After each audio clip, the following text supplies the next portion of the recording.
Hey, everybody, welcome back to another episode. Today, we're going to be talking about what it's like when you lose everything and then come back from it. Now, I don't know about you, but I've been in that position, and so has my guest. Not only did he come back, but he built an eight-figure business, and he has done this multiple times. So I want to welcome and introduce John Papaloni. John, welcome. How are you? I'm feeling fantastic. I want to say thank you for having me on the show today. Oh, you're so welcome. I'm so honored that you are coming on here to share what you know because, you know, your insight knowledge as a serial entrepreneur, you have and are doing a lot of things. You have a lot of irons in the fire, right?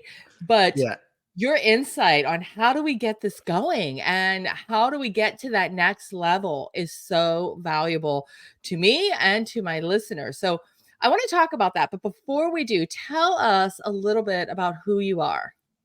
absolutely. Like you said, I'm a serial entrepreneur. My current thing is I'm the CEO of Papaloni Capital Inc., as well as I don't know why I said the Inc. part, but anyways, so Maybe it needs to be. Maybe you need to add that. um, yeah. So what we are is an investment firm or investment fund, and as well as I do multiple things. I have my realtor's license, I have my mortgage license, and then I have the media company, which is mainly about podcasting and helping other businesses through consulting. Help them set up systems and growth opportunities using their current things and whatever they need.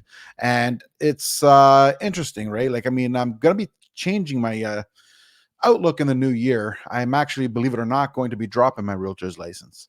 It's Get out of here. yeah, it's not to be clear, it's not because I'm doing badly. I'm Yeah. waiting to the new year because we have our Christmas dinner where they give out the awards, and I want to get my award before I quit. So it's Good for you, right? and the free dinner. And the free dinner, of course. but it's one of those things that you know what, when you wake up, like prime example, just say you're looking for a house. So now if you go and say, hey, I bought a house and I used so and so, I'm like, it's like, thanks a lot, asshole. Right. But if you do use me and then I wake up, oh fuck, I don't want to do this. It's like, so it's like there's no win. I mean, and it's not like, I mean, I think in abundance. So I'm not really that shallow, but we're pretty Yeah. close. Like, so Well, but you it's know what? It may not be something you truly love. I mean, yeah. it's It's when and I that's why started. it feels like, ugh. Absolutely. Like when I started, I did love it. But you know what? In life, seasons change. And sometimes you have Mhm. to be self aware enough to realize when something's changed or you've changed, the environment's changed, whatever it is. You wake up and Mhm. you're no longer excited to do what you're doing. That's usually the cue that you got to look at what's next. Yeah. Now, now the key ingredient here is if you're looking for what's next because you're doing badly, that might not be the reason to look for next because you might not be happy because you're doing badly. And that maybe Mhm. the answer might be to figure out how to adjust and make that what you're doing suit your lifestyle and you do perform better. And then at that point in time, if you've reached your peak or you've hit the top or you're doing well and you're doing more than you're satisfied with, and then you're still not happy, then then it has nothing to do with your performance. It's that's the key component because too many people try something and they love it when they try it and they get into it, but what happens is that they get discouraged because it's not going as planned. And they use that discouragement as in, oh, this wasn't meant for me. It's not working for me. No, no, you're giving up. Don't give it up. Ooh. You know what I mean? Like if Mhm. your child was drowning in the ocean, would you say, "Oh wow, the tides are rough and it's cold and well, let's hope he gets out," or would you jump in trying to help the person or do whatever you possibly could? You would do it, and Yeah. you would not give up until that child was out of that ocean. Yeah. And it should Yeah, not. you're right. Yeah. Now, if you've done your all and you've given your all, and there's literally not a damn thing you can do, and it's still not working for you, then maybe. Mhm. But you have to honestly look yourself in the mirror and say, have I given it my all, or have I just given it all my excuses? Ooh, that's good. That's a quote. So, but it's the truth, right? So, It is. and again, only you're going to know that. Everyone's going to have their opinion, and their opinion doesn't necessarily matter No, because you're going to amen. ask your You're going to ask your long lost cousin what they think of your idea, and they're going to tell you the problem is this, the problem is that. You're going to ask somebody else who's sort of never gotten any of their goals and they gave up on life, and they're going to tell Mhm. you that you're a dreamer, you should give up, you should be happy, you should be grateful, and go to school, get a good education, get a good job. We've all heard this stuff. And Right, reality yeah. is that people are projecting their own self beliefs and their own self defeat onto you. Mhm. Absolutely. I agree with that 100%. I know I am gonna say, right, I agree, like, and I never thought of it that way. If you're not doing well, that's not the best time to quit unless you know that you gave it your all. But when you are doing well and you're making money and you're getting awards and you're going to that award dinner and having a good dinner, now that's hard to quit at that point. People might be asking, like, why would you ever stop? Like, why not keep riding that wave?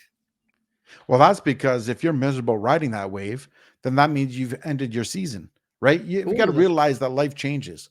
Like life is always changing, and it's not necessarily mean that you're not going to change or you don't want to change. Well, look, you don't want to change, but that's too damn bad because what's going to right. happen is life changes. So you're not going to stay the same. You're either going to grow or you're going to die. And Yeah. there's no option to that. So your business, like, look, when was the last time someone was in business and say, I done 10 deals this year with the 10 same customers. I'm going to do 10 more deals next year with the same 10 customers. And that's what happens. Usually what happens is even Mhm. if you hit the same 10 customers, what ends up happening is you might have retained 7 of them. 3 of them changed over and you got through new people. So that's a change Right. in itself. You may not feel it because your income was the same, but the reality is there was a change. And if you keep doing that, eventually you run out of people to sell to. So, and then eventually goes down because you're just doing the same thing. So that 10 becomes 9, 8, 7, 6. And then that is declining. That is dying. Now, if you make it Yeah. a change and an adjustment, you can bring it back up. But notice what I said. You made a change and adjustment. You tried something different. So that is changing. That is growing. So again, Mhm. to get more, you had to grow. To follow to die, you just stayed the same. You don't even have to try to. Yeah, it's very true. So you had an eight-figure business. That is awesome. Congratulations on that. And you did that after losing everything. So let's say when you lose it? You went through bankruptcy, right? I did. I started off with nothing and I built up and Okay. then I went to nothing again. And then Okay. my main contributor there was ego. Um Ooh. yeah, like it's now Yeah. I'm going to say I was very fortunate. I'm very blessed in this life. I was, and I'm not going to say I wasn't. Although, to be honest, when I was going through it, I thought I was cursed. You don't think you're blessed. I thought I grew up in the ghetto, and I'll tell you, I've never been without a car. I've never been Mm, without food. I've never been without housing. I've never even had to worry about how the housing was paid for. But yet, in my mind, I was in the ghetto. I can that's tell you to a interesting. fact at that age, I didn't know what the fuck a ghetto was. Pardon my You language. just thought you were there. Right? Like it's one of those things that a lot of times when things are happening, and this is where mindset comes in, you think they're happening to you, right? Like Mm, you don't realize that it could be happening for you or you did it to yourself. It's the lack of responsibility because when you're 19 years old, you have an idea and it takes off, you think you're the greatest person on the world. But when it goes bad, it couldn't be because of you. It must be this reason, that reason. This person did that to me. That person did that to me.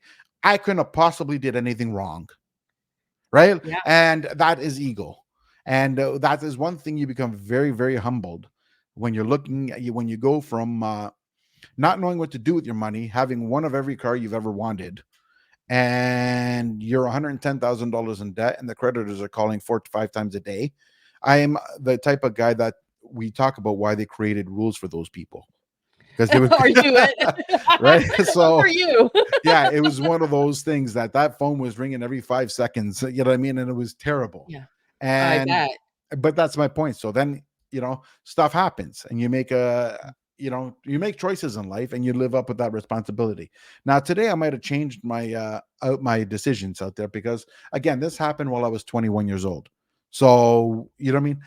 Almost in a way for me to have scaled so quickly at such a young age was almost a disservice to myself, right? Because Right, what does a 21-year-old do with all that money, or a 20-year-old for, you know? you gamble, you You go traveling, yeah, you go to the strip club, you buy everybody everything at the bars, yeah, all of a sudden everything's on you. Like yeah, so it's like, and you don't realize, and you think everything is replaceable because you're just that good. And yeah. what ends up happening is your top client that's giving you 80% of your income, you tell them where to go and how to get there because you think you can replace them like that. Oh, And then do you think that that's a learning lesson. oh yeah. Yeah, absolutely. And not only did I tell them where to go and how to get there, it was politely, to be clear. I Yeah, didn't actually go fuck you, like no, yeah, it wasn't like that. Part of my language. It yeah, wasn't no, you're like that. fine. But it was like politely. It was one of those, I don't think we're meant to work with each other. Right, Please pay the balance that you have and then we're done. yeah, So, and then that's exactly, we were on the same page for the record. Um, yeah, yeah, I'm so right, I yeah. get it, So with that being said, though, again, ego. I'm right. going to take 6 months off. I'm going to do all these things. I'm going to live like I'm still getting the income. I can see how when things are going really well and it's just like you hit the jackpot, right? Yeah. Things are happening, money's rolling in, you're feeling comfortable. I can see how ego can creep in there and you're like, yeah, I got this. I got this totally under control, right? And then all of a sudden something happens and it all changes. And I would imagine that is just, like, devastating. You're kinda like, "What? Like, what just happened here? Like, what do I do now?" How did you change your mindset? Because well, maybe you didn't have to, right? But I would think going through that and losing an eight-figure business or however much that was, the first one, and then having to start over, it would feel like you got kicked in the teeth a little bit. Yeah, to a point. It's very humbling. I can tell you that. Yeah. But I wasn't devastated by it, believe it or not. Really? I'm not attached to cash. Not at all. Okay. I'm the same person whether I make $1 or if I make $1 million. I'm not attached to it, which is partly part of the problem. I mean, it's good in the way that in terms of it doesn't change who I am, right? Yeah. Like it doesn't or accelerate who I am, should I say. I mean, I am who I am and I've always been that person. I mean, I'm a grown version of that person. And I don't mean stomach wise, even though maybe a little bit of that too. But so, but it's one of those things that I have learned, and that's one of my assets is that my ability to adapt and learn. I'm very quick. I I I am very quick to make the decisions. How people say hire slowly, fire quickly. Mhm. That's the advice. But if you're me, hire quickly, hire quickly, fire quickly. It's Yeah. who I am. You're quick, you're moving, huh? I'm a mover and groover. If I was stuck between three people and I didn't know who to hire, I'd hire all three of them and then fire the two that didn't work. That's just Wow, who I okay, am. that's how you I okay, have no qualms about it. Um, what I do is I have a project, I have a budget on that project, and as long as I stay within that budget, I don't give a damn. I'll just do it okay, and I won't think twice about it. When you're investing in a business, is the same thing as when you're going to the casino. It's the same thing in deciding what kind of house you can afford. It's really the same principle. What it is you have to decide that how much money are you willing to put into it, and it's like an investment as well. And right, you decide how much money are you going to put into it, and you got to be okay if that doubles, and you got to be okay if it goes to zero. So as mhm, long as you put it in that budget and that's your expectations, you do your very best and it's okay. I mean, yeah, don't look at yesterday because you can't change yesterday.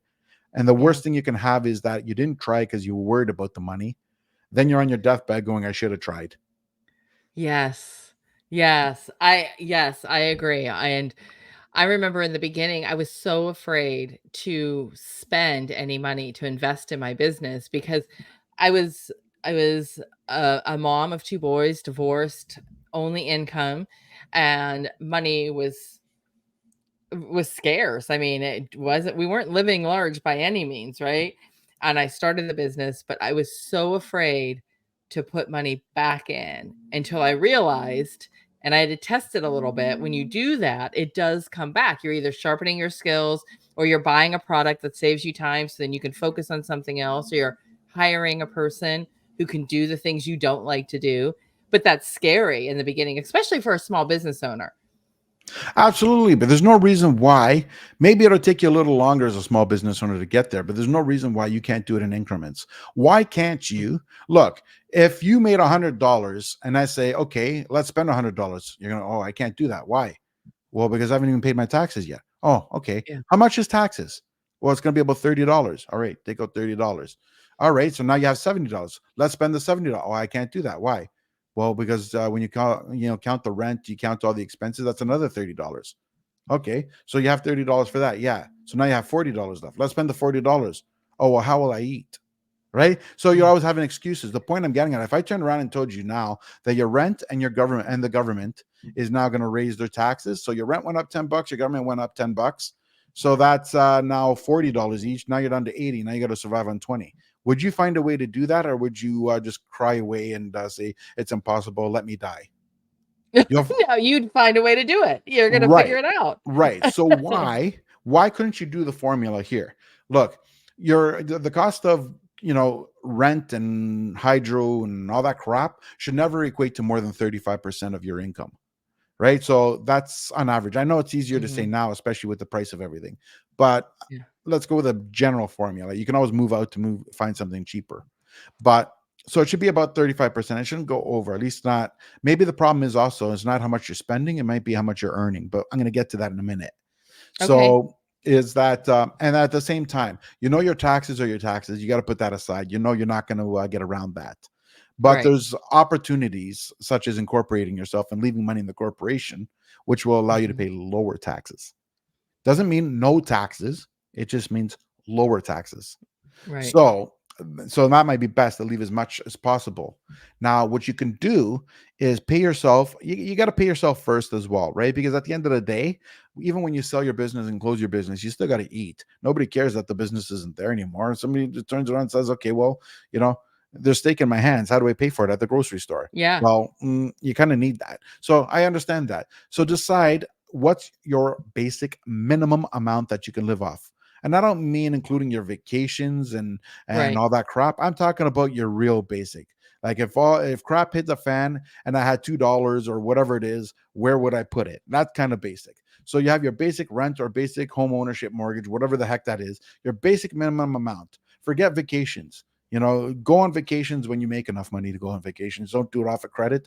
Don't do it Right. off of a Right. budget.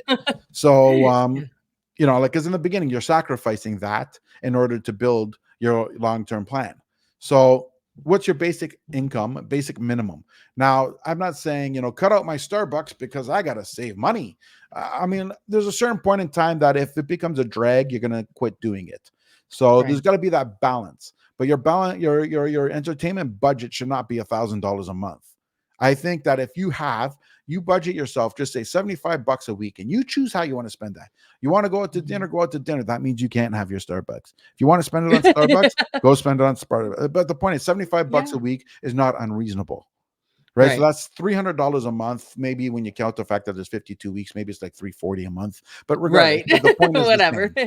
So I get that. So you have to have a little bit. Groceries, you know what? Forget the steaks when you're building. Start having hamburgers or start having chicken. Forget the salmon because those are expensive too. You know what I mean? Like, I'm being serious, No, right? I know So you are. I'm laughing because I just went to the grocery store yesterday and I'm like, "Oh my god." right. So you get the basic necessities, at least for the first couple of years that you're building.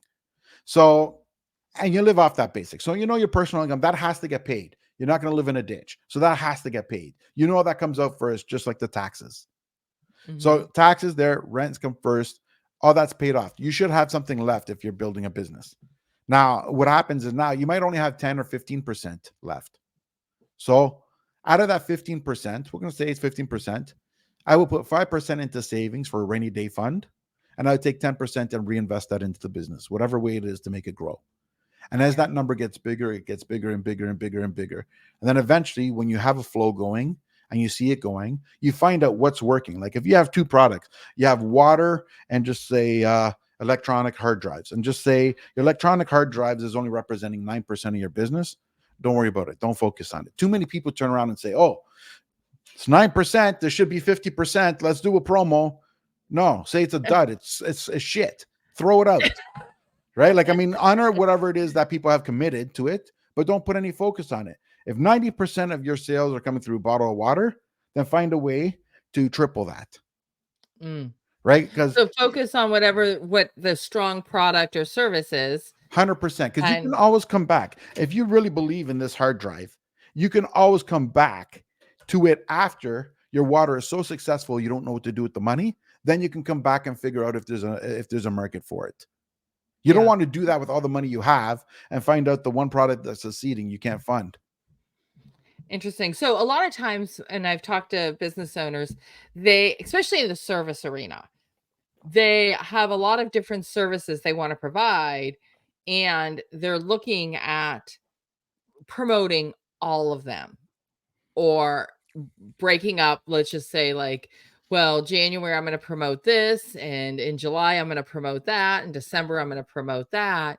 But if I'm hearing you correctly, it's like, find the one that's really doing good, focus on that, have the other ones there, focus on that, drive results, get it to a place where it's almost self-sustaining, and then pick the next higher one and start plugging that until you get that one up too. Is that what I'm hearing? Absolutely. Absolutely. If you have the attitude that when I ask you, who are you marketing to? And your answer is everybody, you have two choices here. One Yeah. is get a job, or two, learn that that's not the answer. Yes. I talk about that all the time because yeah, people, I hear that a lot, and I'm always like, hang on. We need to come down. We need to define this. Yeah, Sorry. absolutely. You're right. And that's the thing, right? I have tons of products and or had tons of products. And look, I just said it. I'm going to drop my realtor's license. Why?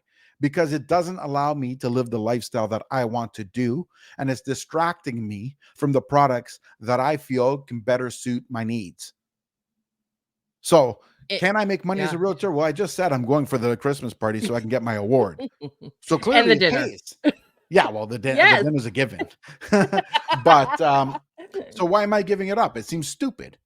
But because long Yeah. term, my out goals, where I see myself 5-10 years from now, this industry, that business, or that job, whatever way you want to look at it, does not give me that result that I want. Mm, I get it. I get it. So what would you say is the biggest mistake if somebody is starting over or just starting and they have this great idea, great service, great product? What do you see the biggest mistake that most people are making that they need to be aware of so that they don't make that mistake? One word: Yeah. no. Learn to say Oh, no. You will gain okay. more. You got to protect your time. You got to protect your objectives. And the more you learn to say no to things that do not suit your needs, the faster you can work on the things that do suit your needs. Oh, that's good. That's the perfect note to end this on. That right there. Another quote from John Papaloni. Awesome. How can we find you if we want, because you do consulting, and if we want to work with you and learn how to get our business up and off the ground, how do we reach you? You can find me through my website at www.johnpapaloni.tv. That's JOHNPAPALONI.tv. Awesome. John, thank you so much for coming on. This was great. I That's a pleasure. learned so much. I learned so much, and I know that my listeners have too. So thank you so much for sharing. And be sure to check out John's website. So thanks, John. Pleasure. Thank you. Yep. All right, guys. We'll catch you next week. We'll see ya.